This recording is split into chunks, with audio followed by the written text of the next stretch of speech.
Hi, my name's Lee Thurburn, and today I'm visiting with Ryan. I'm probably going to butcher your last name. Niestat is, I mean, how to It's Nienstadt.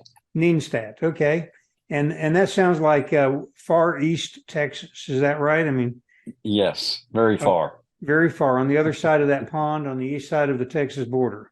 That's it. That's the one. Okay, so Ryan is the owner of Abrock Pest Management in Carrollton, Texas, and he's been in business for over 20 years, 23 years.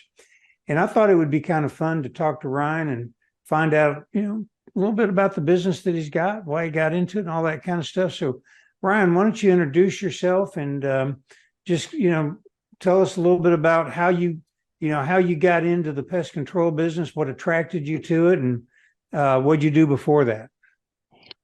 So yeah, I'm Ryan Nienstadt, and we started this business 23 years ago. My dad and I did. We did it as a partnership, and so I was living down in Houston at the time and working in a corporate field. And my dad said, "Hey, let's go into business together." And I'd had enough of corporate, so I said, "Yeah, let's do that. What kind of business you want to do?" And so he said, "Pest control." I said, "Okay." So we started a pest control business. And he had worked previously in that business with a couple of bigger companies and thought, "Hey, we can provide some better service. So let's give it a shot." And we kicked it off and started it from nothing. So each one of us had side jobs that had to make an income while we were building client base. And so we scraped money together and started it from nothing. So, at the point in time that you got into the pest control business, were you at all concerned about?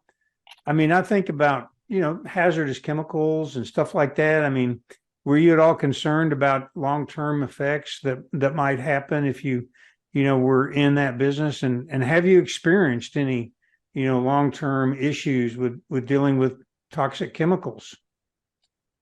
Uh, Honestly, and to begin with, I really wasn't that concerned with any of that. But the longer you do this and the more labels you read and the more caution statements that you read, you tend to be very picky about what you use.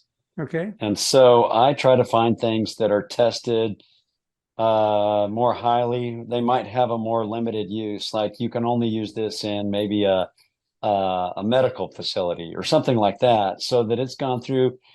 It seems like it's a little more stringent testing. They have to meet some higher guidelines. I try not to use anything at all that is, a restricted use pesticide, because they can tend to have more of the bad labels to them. And then you just have to be smart from there. Don't drink it or bathe in it or anything goofy. So, and believe me, there are stories out there of people doing that. Oh my And gosh. it has killed them. Yeah, there's some really stupid pest control people that Well, have done some things. I had a friend So down in just Florida that got into the pest control business, and he did not himself get the license. He had to hire somebody, which I think is a kind of a disadvantage. I mean, if you don't actually can't yes. go out and do the business yourself and don't really truly understand it. I'm guessing both you and your dad got the licenses and all that kind of stuff. Yeah, we're both certified applicators, and so we have licenses in pest control, termite work, weed control, lawn fertilization, um, and ornamental stuff. So So you mentioned something about when you started out, both you and your dad had a separate day job, and you kind of got this off the ground, supporting yourselves from other things while you were getting this going. One of the things I talk to my students, I teach entrepreneurship at UTA. yeah, I describe to them the importance of trying to find a recurring revenue stream, a business that has a repeat recurring revenue stream of some sort. And pest control never actually kind of comes up in the conversation. But this friend of mine down in Florida got into the business specifically because he thought that would be a real attractive sort of component. How long did it take for you to be able to get the business to the point where that recurring revenue was able to support both you and your dad full time in the business? It was probably 6 years to That's a be, long time. yeah, without having, and I know people that do it faster, but they also have money that they've, invested more heavily up front. On the So marketing. yes, I think there's two ways to do that. Um, definitely when you start out and you don't have any capital to start, but you have a lot of hard work and grit, it can take you a little longer. But now we don't have those issues. After 20 years, I really don't spend a lot of money in marketing. Okay. Well, it sounds like that's So been your philosophy all along, is to grow the business in a little bit more of an organic referral base. I guess yes. that's so. What kind of marketing did you do? Obviously, people aren't just going to come knock on your door and say, "Hey, I'm looking for a pest control guy." You have to do some. So, what was some of the marketing that you did that was particularly effective for you? We did a lot of home shows. So like the home and garden stuff that you'd go to a convention center to go to, Hmm. and we'd pick out ones in, Plano or Arlington or somewhere and down in Dallas, and we'd go to those home shows and set up a booth and just talk to people. Gotcha. And then we went to a lot of networking meetings and just, Okay. talk to people. And so just by continuing to, put your name out there and speak to folks and they find out who you are, and then you do a little bit of work for them. They find out, hey, you actually do good work, and so then they start passing your name around. So Bumping elbows and yeah, then just doing good work is really kind of your key to success, yeah, albeit it took a while. yeah, and it's definitely different now when you have the all of the platforms out there is Nextdoor and Facebook and LinkedIn and all those kind of platforms that I'd rather have somebody hand me a piece of wood and tell me to make something than to have to use all the digital stuff. Because that's just not where I grew up or I am. But you do what you need to do now. So have you shifted over to where you're using a variety of different digital platforms now to help your marketing? Before you answer that question, I'm going to kind of add to it Yeah. a question. How large is your company now? Is it just you and your dad? Is your dad still involved? Is it, kind of how big of a company do you currently run? So he has retired. So I have, and he only worked part time for many years. But so it was me. I have a full time technician, and then I have three ladies that work part time in the office that do scheduling and some of that behind the scenes stuff. Okay. So, and I've had other technicians at times, and more people sometimes add more issues. And so we're kind of in a sweet spot right now with the intention of growing a little more, but we're kind of comfortable right here. Gotcha. So you have three office helpers and one technician, which I presume means that this is someone that gets out and does the treatments and Yeah. applies does all that kind of stuff just like you do. So you're still Yes. active in the field, right? I mean, you're probably out there every day working.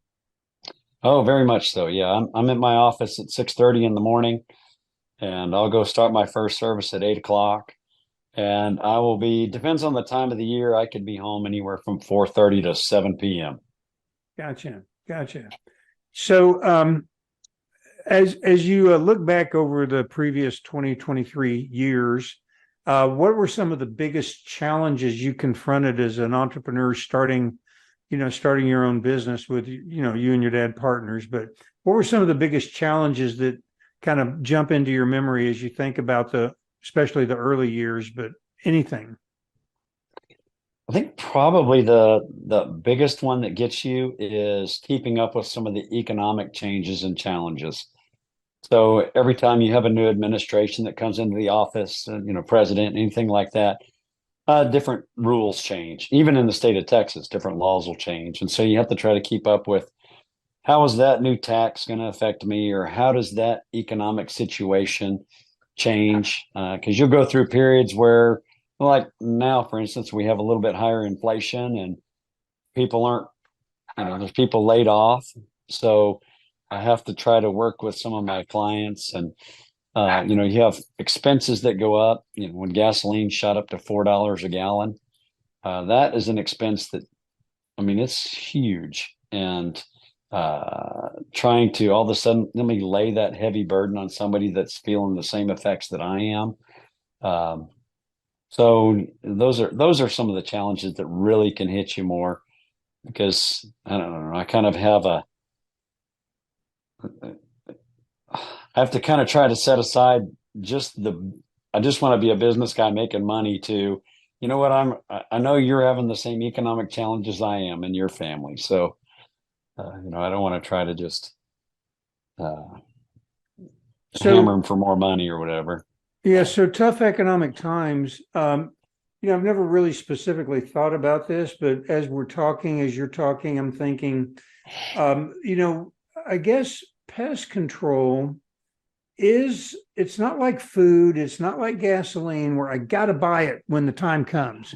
I can push off the next treatment. Yep. I can, when times get tough, how does I'm guessing pretty much that's kind of what I'm hearing. It does pretty much impact your recurring revenue because people might push off the treatments, which of course pushes off your revenue stream, right? I mean, that has a direct impact. So you're Yeah. pretty tied to the economy. Good times are good and bad times hurt.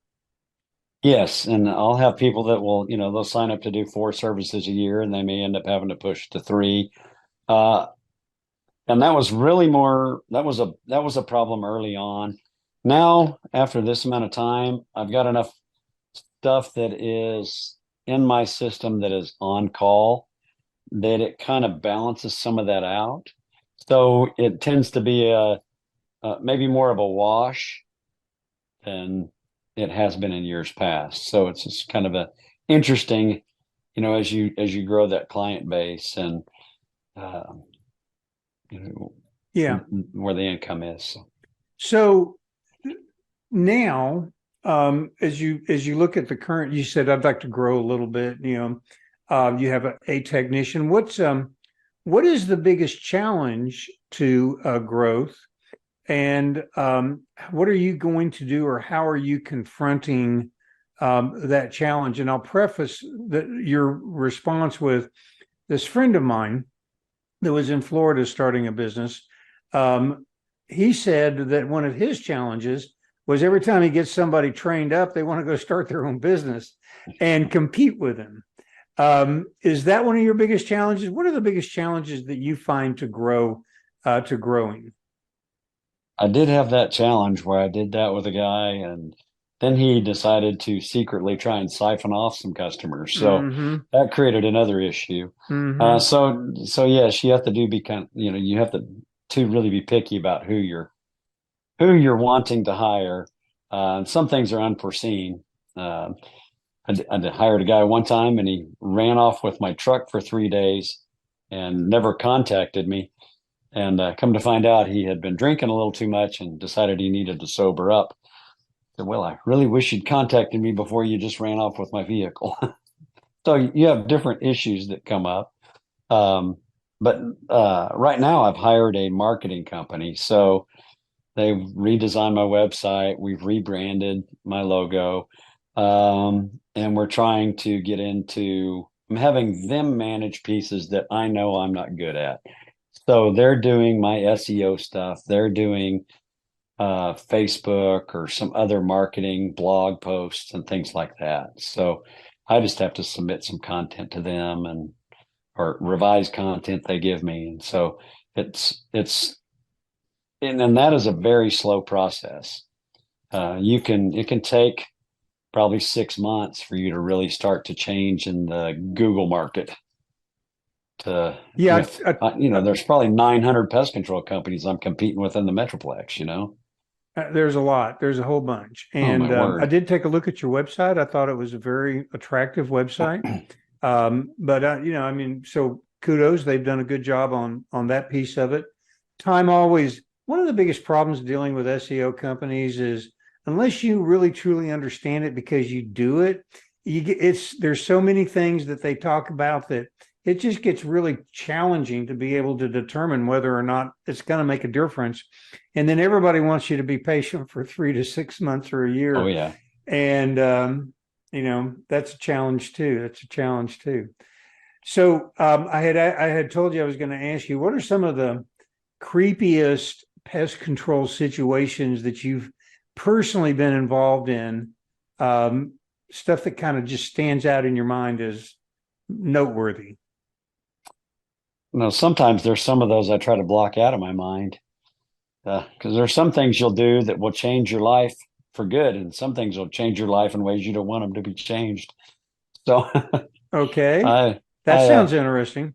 yeah. So I went to do a termite job at a house where a lady had passed away in the house, Oh, and so yeah, there was and she was still there she when you arrived? no, Oh, they had removed her, and her sister was there cleaning up, and so in the living room alone, there were 1,400 beer bottles stacked on the floor. oh my gosh. And the kitchen was unusable because it was full of all the trash. She would make a daily trip to the grocery store, come through, finish her empty beer bottle, set it on the floor, and go throw the trash in the kitchen. So this triangle kitchen was not accessible anymore. It was completely full of garbage sacks, full of trash and the change from her recent purchase. And so, and then there was this lingering odd odor in the air that was from, leftover beer bottles and her. Wow, So, I actually expected something like a python crawled out of a hole while you were under a house doing a termite treatment, but I guess the whole gamut is applicable. You're dealing with humans, and sounds like not only a drinking problem, but a what do they call them? Where you can't throw things away. Not a hermit, but anyway, yeah. yeah. Um, what is it you enjoy most about the business now? 20 something years, what keeps you excited about the business as you, get ready for work every day? Sometimes you could be doing the same thing every day, but each house can be a little different. They can each have some different challenges. I think the maybe now would be some of the relationships that I have with people. There's I've got people that I've been doing their work for 15 to 20 years.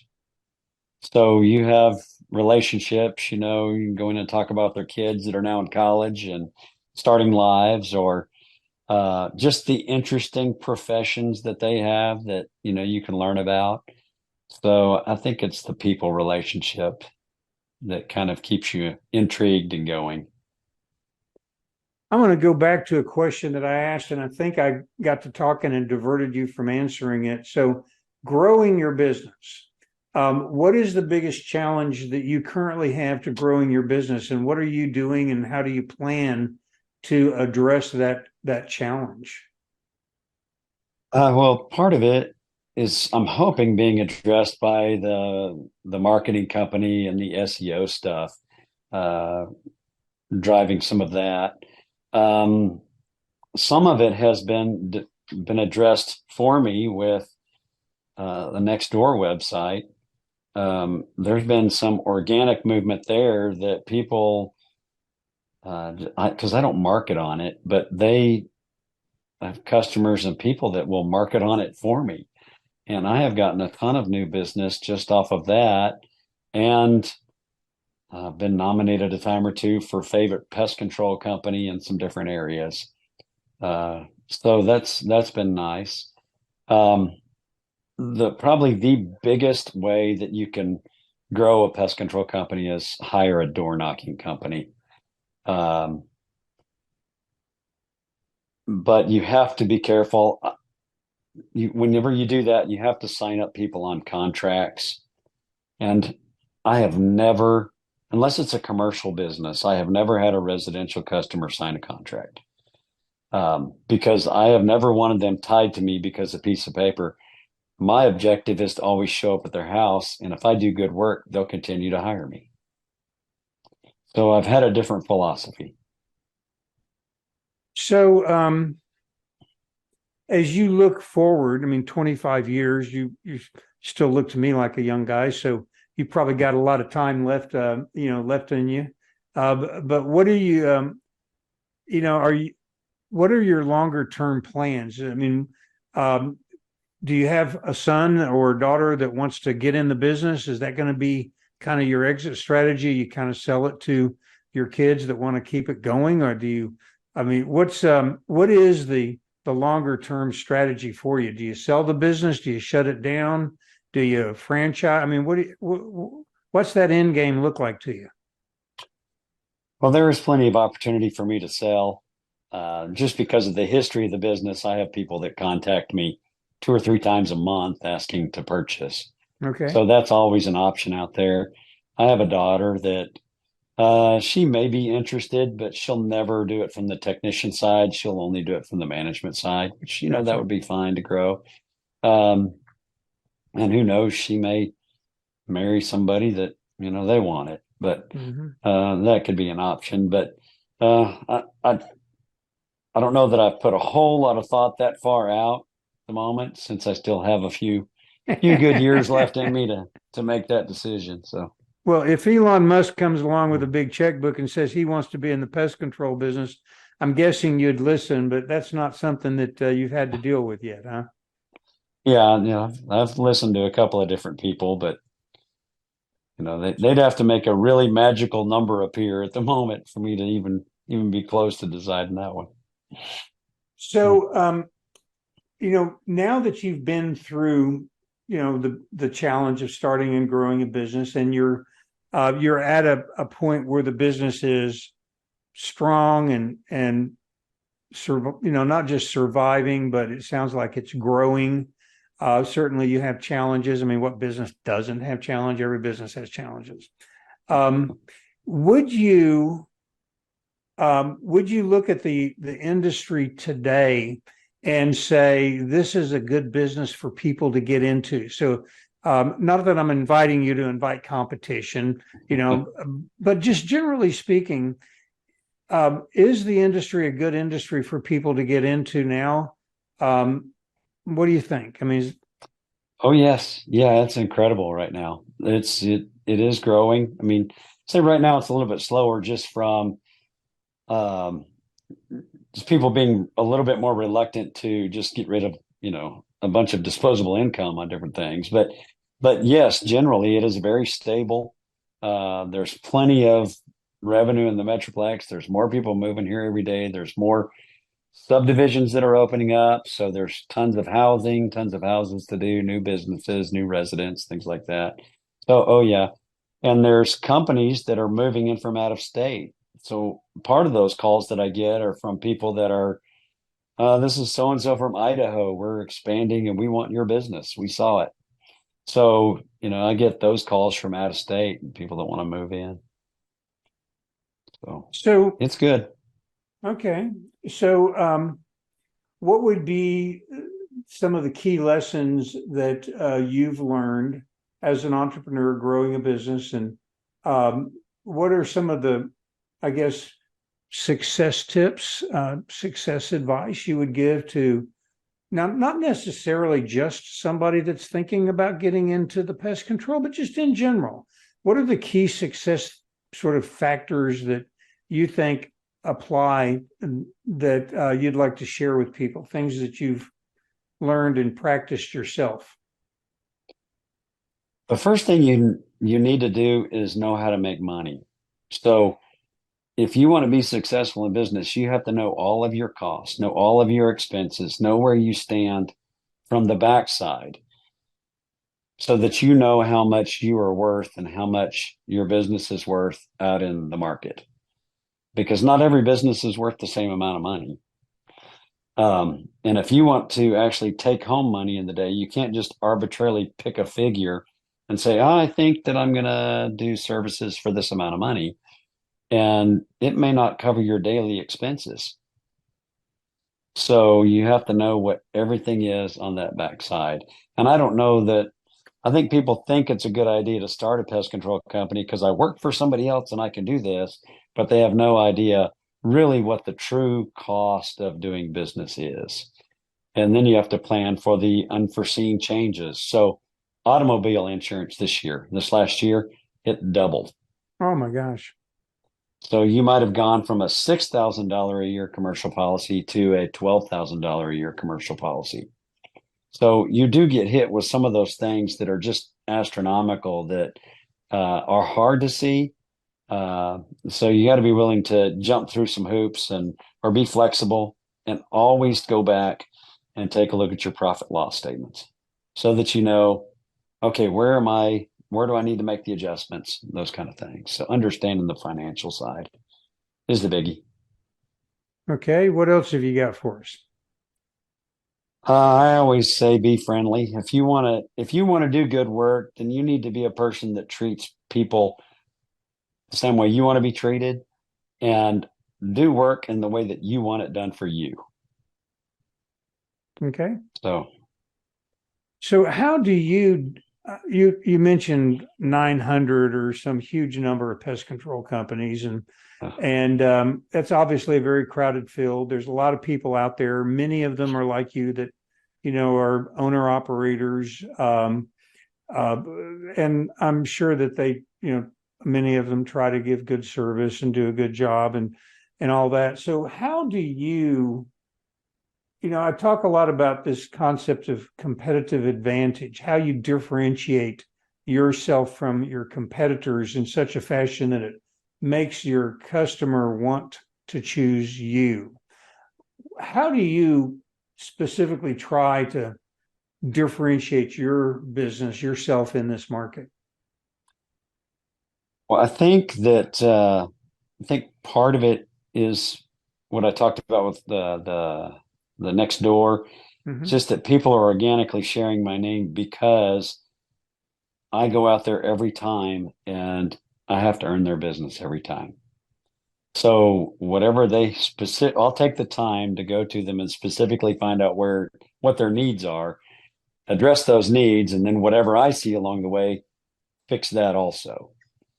So it's just a good work ethic and standing behind my word on stuff.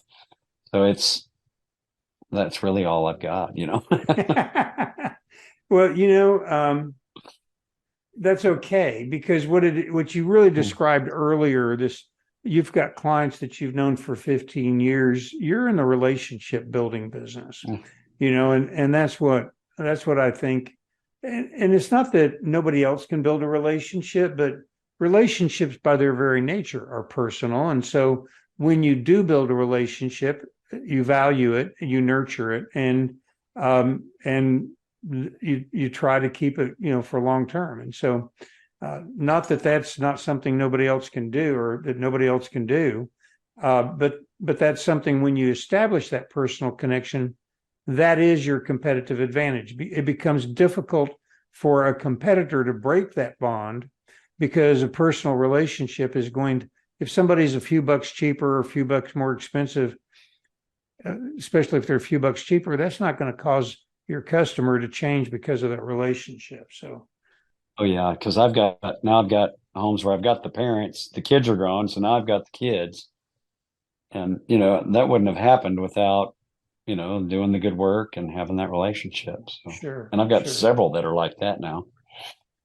Right. Yeah. Competitive advantage doesn't have to mean that nobody else can do it. That just, really means that, that's what you're focusing attention on. And it So, takes more than just a financial investment, so an investment of time and energy. so, what kind of things do you, and I'm not saying that you lay awake at night worrying about your business, but what kind of things do you, um, try to plan for because you think they might be negative to your business? And so, uh, I mean, I know you can't really like change the administration, but what kind of things do cause you to try to, um, the easiest way to say is, what do you lay awake at night worrying about? But I'm Yeah. not saying you lay awake at night worrying, but if you did, what would Mm. it be that you worried about? You know, I probably used to do that, but I don't know that I do anymore. Okay. Um, I the Lord has always taken care of me and my family and my business. And anytime we've had an issue, it has resolved itself. So I just don't really worry about it anymore. I do the things I can do. I go to work every day. Um, I always check my financials. I don't spend money like it's going out of style. I keep plenty of money in my operating account so that I can weather the highs and lows, and just, try to be smart financially. And so it will weather some of these things. Yeah, a couple of years I might have lost a little money. It wasn't the end of the world. A couple of years I made that back up. So, you just kind of do the best you can do and go on. If you notice the birds in the birds in the sky, I take care of these. I'll take care of you. Will I not be as as diligent at taking care of you as I do the birds in the sky? Yeah, Um, exactly. okay, so all right. Well, I've appreciated your time. I think, you know, we need to talk. I'll be glad. I mean, I've got a pest control company. I don't have any relationship with them. They did a door knocker. Somebody came and knocked on my door when I moved into this house. So, um, I would be delighted to have a conversation offline about not possibly. Heck, I like you. Anybody that will quote the Lord or talk about the Lord on an interview is deserving of my business. So I appreciate that. Thank you. Oops, I'll have to cut that out. Carlos just called me. All right. Well, I'm gonna close this down and just say, people, there'll be a link at the underneath this video to Abrock Pest. I think it's abrockpest.com. Is that right? Yes. Okay, abrockpest.com. If you need a pest control, expert, somebody that will build a relationship and take good care of you, give Ryan a call. And Ryan, it's been a pleasure visiting with you. Thanks for taking a little time today. Yeah. Thanks for reaching out. This has been great. Appreciate it.